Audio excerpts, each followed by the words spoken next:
अमजद हैदराबाद कायदा बस में है 4 साल हो गए भैया हम निकले गाड़ी चलाते इलाहाबाद में ऑपरेशन नहीं करा है राड का ये दूसरा राड डाल है दवाखाने में पैर पैर पैर पहले राड था वो दर्द हो रहा बोल के फ्री डाले एक्सीडेंट होगा हैदराबाद में एक्सीडेंट हो गया था पैर टूट गया था कार वाला मार दिया था माँ बाप मर गया हैदराबाद में फुटपाथ पे उसके ऊपर वो आश्रम में थे वो जमरा लेवल के यहाँ की तरफ है वहाँ अच्छा नहीं था खाना है पानी दे कुछ भी मेरा अच्छा दे अक्का है ताता है वो वाली पर घर नहीं है कुछ भी नहीं है हैदराबाद से चेन्नई बेंगलोर गुरुवार का वो कुछ भी घर का सामान लारी नहीं काम करते पैसे कुछ भी नहीं है जाओ मालिक वो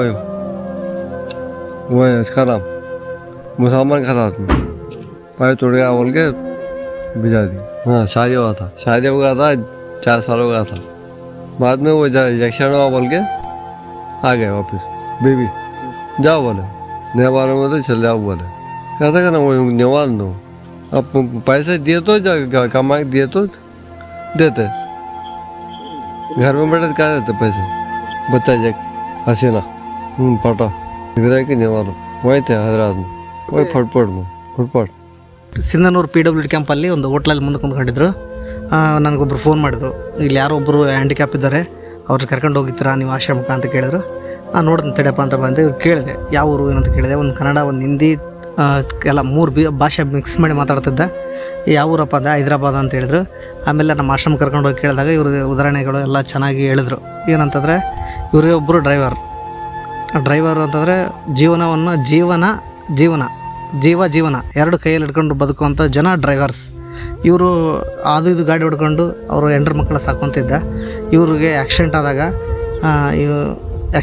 ಮನೆಗೆ ಮಕ್ಕಳಾಗ ಸುಮಾರು ಒಂದು 10-15 ಸಾವಿರ ರೂಪಾಯಿ ಖರ್ಚು ಮಾಡಿ ಅವರ ಮನೆಗಳೆಲ್ಲರೂ ತೋರಿಸಿದ್ದಾರೆ. ದುಡ್ಡಿತ್ತು ತೋರಿಸ್ಕೊಂಡ. ಆಮೇಲೆ ಅವ್ರು ಮಕ್ಕೊಂಡಾಗ ಹೆಣ್ತಿ ದಿನ ಕಿರಿಕಿರಿ ಮಾಡ್ತಾಯಿದ್ಲಂತೆ. ನಾನು ದುಡಿತೀನಿ, ಆರಾಮಾದ್ಮೇಲೆ ದುಡಿತೀನಿ ಅಂತ ಹೇಳ್ಕೊಂಡು ಬಂದನ. ಆಮೇಲೆ ಕಾಲಲ್ಲಿ ರಾಡ್ ಹಾಕಿದಾಗ ದುಡಿಯೋಕ್ಕಾಗಲ್ಲ ಅಂತ ಗೊತ್ತಾಗ್ಬಿಡ್ತು ಹೆಣ್ತಿಗೆ. ಬಡ್ದು ಟ್ರೈನ್ ಹತ್ತಿಸಿ ಕಳಿಸಿದ್ದಾರೆ. ಈತ ಎಲ್ಲಿ ಇಳಿದಂಗೆ ಗೊತ್ತಿಲ್ಲಾರ್ದಂಗೆ ಬಂದು ರಾಯಚೂರು ಇದರಲ್ಲಿ ರೈಲ್ವೆ ಸ್ಟೇಷನಲ್ಲಿದ್ದು ಈ ಕಡೆ ಯಾವುದೋ ಒಂದು ಹಳೆ ಸಂಬಂಧ ಸಿಂಧನೂರಲ್ಲಿ ಇದ್ದಾರೆ ಅಂತ ಗೊತ್ತಾಗಿ ಸಿಂಧನೂರಿಗೆ ಬಂದರೆ ದುಡ್ಡಿದ್ರೆ ಇವತ್ತು ನಾಳೆ ಎಲ್ಲರೂ ಡ್ರೈವರ್ ಆಯಿತು, ಮಿನಿಸ್ಟರ್ ಆಯಿತು, ಯಾರಾಯಿತು. ದುಡ್ಡಿದ್ರೆ ಇವತ್ತು ಒಂದು ಪ್ರಪಂಚ ಹೆಂಡ್ರ ಮಕ್ಕಳೆಲ್ಲ ನೋಡ್ಬೇಕಂದ್ರೆ ನಮ್ಮ ಕೈಯಲ್ಲಿ ದುಡ್ಡು ಇರಬೇಕಂತ. ಇವ್ರಿಗೆ ಯಾರು ಇಲ್ಲಾರ್ದಾಗ ಸಂಬಂಧಿಕರೇ ಇವ್ರಿಗೆ ಯಾರು ಬಂದಿಲ್ಲ. ನಮ್ಮ ಆಶ್ರಮದಲ್ಲಿ ಬಂದಿದ್ದರು. ಒಳಗಡೆ ರಾಡ್ ಕಾಣಿಸ್ತಾ ಇತ್ತು. ನನ್ನ ಕೈಯಲ್ಲೇ ಬರೋಂಥ ಹಣದಿಂದ ಅವ್ರಿಗೊಂದು ತೋರಿಸಿ ಒಳಗಡೆ ರಾಡ್ ತೆಗೆದು ಮತ್ತೆ ಹೊರಗಡೆ ರಾಡ್ ಹಾಕ್ಸಿದ್ದೀವಿ. ಆಲ್ಮೋಸ್ಟ್ ಒಂದು 2 ವೀಡಿಯೋ ಮಾಡಿದ್ದೆ ನಾನು ಇವ್ರಿಗೋಸ್ಕರ, ಯಾರಾದರೂ ಸಹಾಯ ಮಾಡಿರಿ ಅಂತೇಳಿ. ಇವ್ರಿಗೆ ತುಂಬ ಕಷ್ಟ ಇದೆ. ಯಾಕಂದರೆ ಇವತ್ತು ನಾವು ಒಂದೇನೋ ಮುಳ್ಳುನಟ್ರೇ ತಡ್ಕೊಳಕ್ಕಾಗಲ್ಲ ಅಂತದ್ರಲ್ಲಿ ಅಷ್ಟು ರಾಡ್ ಹಾಕ್ಕೊಂಡು ಜೀವನ ಮಾಡ್ತಾಯಿದ್ದಾರಂತ ರಿಯಲ್ ಗ್ರೇಟ್. ಸರ್ 38,000 ರೂಪಾಯಿ ಆಯ್ತು ಸರ್. 38,000 ಈಗ ತೆಗಿಬೇಕಂತಂದ್ರೆ ಕೂಡ ತುಂಬ ಯಾಕಂದರೆ ಇವ್ರದ್ದು ಆಧಾರ್ ಕಾರ್ಡ್ ಏನಿಲ್ಲ, ನಮ್ಮ ಕರ್ನಾಟಕದ್ದು ಇಲ್ಲ, ಆಂಧ್ರದ್ದು ಇಲ್ಲ. ಈಗ ನಾವು ಏನೋ ನೆಕಲಾಡ್ಬೇಕಂದ್ರೆ ನಮ್ಮ ಭಾಗದಲ್ಲಿ ಆಧಾರ್ ಕಾರ್ಡ್ ಬೇಕು, ರೇಷನ್ ಕಾರ್ಡ್ ಬೇಕು, ಫ್ರೀಯಾಗಿ ಮಾಡ್ತಾರೆ. ಬಟ್ ನಮ್ಮ ಹತ್ರ ಏನಿಲ್ಲಲ್ಲ ಸರ್. ನಾನು ಬರೋವಂಥ ಮದುವೆ ಆರ್ಕೆಸ್ಟ್ರಲ್ಲಿ ಓದ್ತಾಯಿದ್ದೀನಿ. ನನ್ನ ಸೌಂಡ್ ಸಿಸ್ಟಮ್ ಐತೆ, ಕಷ್ಟಪಡ್ತೀನಿ.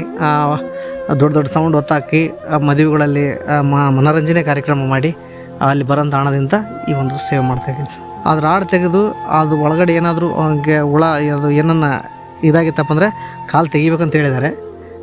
ಇಲ್ಲ ಅದೇನಲ್ಲ ರೆಡಿ ಇತ್ತಪ್ಪ ಅಂದರೆ ಅವ್ರು ರಾಡೆಲ್ಲ ತೆಗೆದು ಮತ್ತು ಒಂದು ಬ್ಯಾಂಡೇಜ್ ಹಾಕಿ ಕಳಿಸ್ತಾರೆ ಅಂತ ಹೇಳಿದ್ರು ಸರ್. ಸುಮಾರು ಒಂದು 30-35 ಸಾವಿರ ರೂಪಾಯಿ ಬೇಕು ಸರ್. ದಾನಿಗಳ ಹತ್ರ ಕೇಳ್ಕೊತಾ ಇದ್ದೀನಿ, ಯಾರಾದರೂ ನನಗೆ ಬೇಕಾಗಿಲ್ಲ, ಅವರೇ ಬಂದು ಕರ್ಕೊಂಡೋಗಿ ಮಾಡಿದರೆ ಸಾಕು. ಯಾಕಂದರೆ ಅವನ ಪಾಪ ಫುಲ್ ಮಾನಸಿಕವಾಗಿ ಒತ್ತಡದಲ್ಲಿ ಒಬ್ಬೊಬ್ಬನೇ ಕುಂತ್ಕೊಂಡು ಅಳ್ತಾ ಇರ್ತಾನೆ. ಒಂದೊಂದ್ಸಲ ಇವತ್ತು ಮುಂಜಾನೆ ನನಗೆ ಒಂಥರ ಅನಿಸಿದ್ದು, ಈ ಸ್ಟ್ಯಾಂಡ್ ಮುರಿದೋಗಿದೆ, ಸ್ಟ್ಯಾಂಡ್ ತೊಗೊಳಕ್ಕೆ ನಮ್ಮ ಹತ್ರ ದುಡ್ಡಿಲ್ಲ. ಈ ಆಶ್ರಮ ತುಂಬ ಕಷ್ಟದಲ್ಲಿ ನಡೀತಾ ಇದೆ. ಕೊಡೋ ದಾನಿಗಳು ಇದ್ದಾರೆ, ಬಟ್ ಎಲ್ಲಿ ಕೊಡ್ಬೇಕಂತ ದಾನಿಗಳಿಗೆ ಗೊತ್ತಾಗ್ತಾ ಇಲ್ಲ. ಯಾಕಂತಂದರೆ ಒಬ್ರು ಯಾರಾದರೂ ಕೊಟ್ಟರಪ್ಪ ಅಂದರೆ ಸತತವಾಗಿ ಅಲ್ಲೇ ಕೊಡೋದು. ಒಬ್ರು ಯಾರಾದರೂ ಏನು ಮಾಡಿದ್ರಪ್ಪ ಅಂದರೆ ಎಲ್ಲ ನೋಡಬೇಕು. ಫಸ್ಟ್ ಜನ ಯಾರು ಸೇವೆ ಮಾಡ್ತಾಯಿದ್ದಾರೆ, ಯಾರು ಏನು ಮಾಡ್ತಾಯಿದ್ದಾರೆ ಅಂತ ನೋಡಿ ನಮಗೆ ಬೇಕಲ್ಲ. ಇಲ್ಲಿರುವಂಥ ಅನಾಥರಿಗೆ ರುದ್ರಿಗೆ ಕೊಟ್ಟರೆ ಸಾಕು.